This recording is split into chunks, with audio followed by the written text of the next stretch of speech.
Hi friends, ಎಲ್ರಿಗೂ ನಮಸ್ಕಾರ. ಇದು ನಿಮ್ಮ ಅಕ್ಷಯಾಸ್ ಕಿಚನ್. ವಿಡಿಯೋಗೆ ಹೋಗೋ ಮುಂಚೆ ನೀವು ಇನ್ನೂ ಕೂಡ ನಮ್ಮ ಚಾನಲ್ನ ಸಬ್ಸ್ಕ್ರೈಬ್ ಮಾಡಿಲ್ಲ ಅಂದರೆ ಪ್ಲೀಸ್ ಸಬ್ಸ್ಕ್ರೈಬ್ ಮಾಡಿ, ಪಕ್ಕದಲ್ಲಿರೋ ಬೆಲ್ ಐಕನ್ನ ಕ್ಲಿಕ್ ಮಾಡಿ.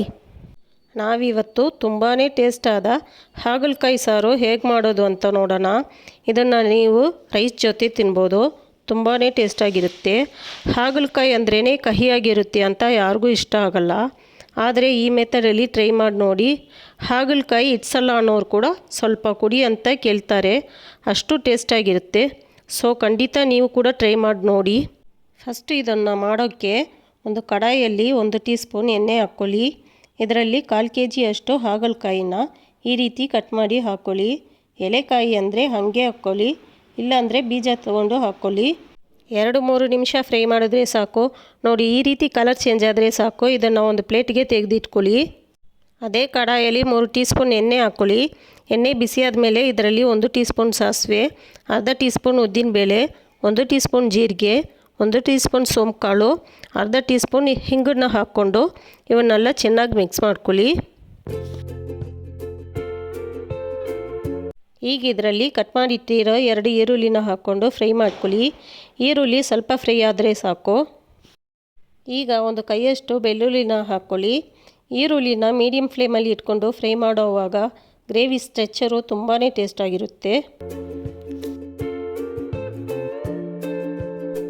1/4 ಟೀ ಸ್ಪೂನ್ ಅರಿಶಿಣದ ಪುಡಿ, 1 tea spoon Kashmiri chilli powder ಹಾಕ್ಕೊಂಡು ಮಿಕ್ಸ್ ಮಾಡ್ಕೊಳ್ಳಿ. ಸ್ಟಾರ್ಟಿಂಗಲ್ಲಿ ಅರಿಶಿಣದ ಪುಡಿ, ಚಿಲ್ಲಿ ಪೌಡರ್ ಮಾತ್ರ ಹಾಕ್ಕೊಂಡ್ರೆ ಸಾಕು. ಲೋ ಫ್ಲೇಮಲ್ಲಿ 30 ಸೆಕೆಂಡು ಫ್ರೈ ಮಾಡ್ಕೊಳ್ಳಿ.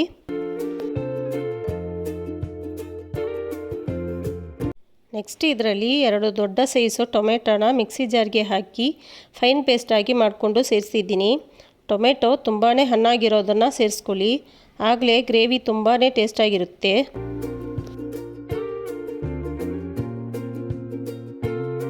ಈಗ ಸ್ಟವನ್ನು ಲೋ ಫ್ಲೇಮಲ್ಲಿ ಇಟ್ಕೊಂಡು ಎಣ್ಣೆ ಮೇಲ್ಗಡೆ ಬರೋವರೆಗೂ ಬೇಯಿಸ್ಕೊಳ್ಳಿ. ಎಣ್ಣೆ ಮೇಲ್ಗಡೆ ಬಂದಮೇಲೆ ಇದರಲ್ಲಿ ಮಸಾಲೆ ಪುಡಿಗಳನ್ನು ಸೇರಿಸ್ಕೊಳ್ಳೋಣ. 1 teaspoon normal chilli powder, 2 teaspoon ಧನಿಯಾ ಪೌಡರ್. ಸ್ಟಾರ್ಟಿಂಗಲ್ಲಿ ನಾವು ಕಲರ್ಗೆ ಕಾಶ್ಮೀರಿ ಚಿಲ್ಲಿ ಪೌಡರ್ನ ಸೇರಿಸ್ಕೊಂಡು ಅದರಲ್ಲಿ ಖಾರ ಇರಲ್ಲ.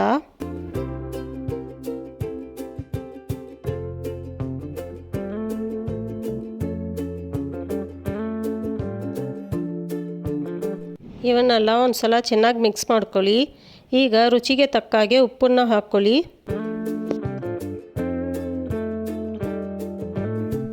ಒಂದು ಕಪ್ಪು ತೆಂಗಿನಕಾಯಿ ಹಾಲನ್ನ ಹಾಕ್ಕೊಳ್ಳಿ. ನಾನು ಅರ್ಧ ಭಾಗದಷ್ಟು ತೆಂಗಿನಕಾಯಿನ ತಗೊಂಡು ಮಿಕ್ಸಿ ಜಾರ್ಗೆ ಹಾಕಿ ಹಾಲನ್ನ ತೆಗೆದಿಟ್ಟಿದ್ದೆ.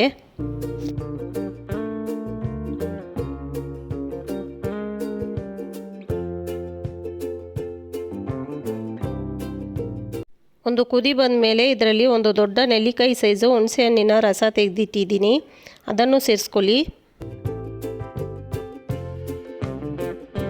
ಇದು ಕೂಡ ಕುದಿ ಬಂದ ಮೇಲೆ ಇದರಲ್ಲಿ ನಾವು ಮೊದಲೇ ಫ್ರೈ ಮಾಡಿಟ್ಟಿರೋ ಹಾಗಲಕಾಯಿನ ಸೇರಿಸ್ಕೊಳ್ಳಿ. ಮೊದಲೇ ನಾವು ಹಾಗಲಕಾಯಿನ ಫ್ರೈ ಮಾಡಿರೋದ್ರಿಂದ ಇದು ಬೇಗನೆ ಬೆಂದೋಗುತ್ತೆ.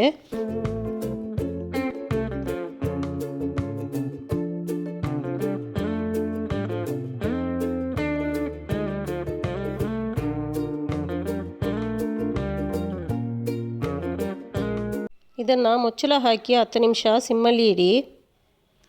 ಅಷ್ಟೇ, ರೆಡಿ ಆಯಿತು ಹಾಗಲಕಾಯಿ ಸಾರು.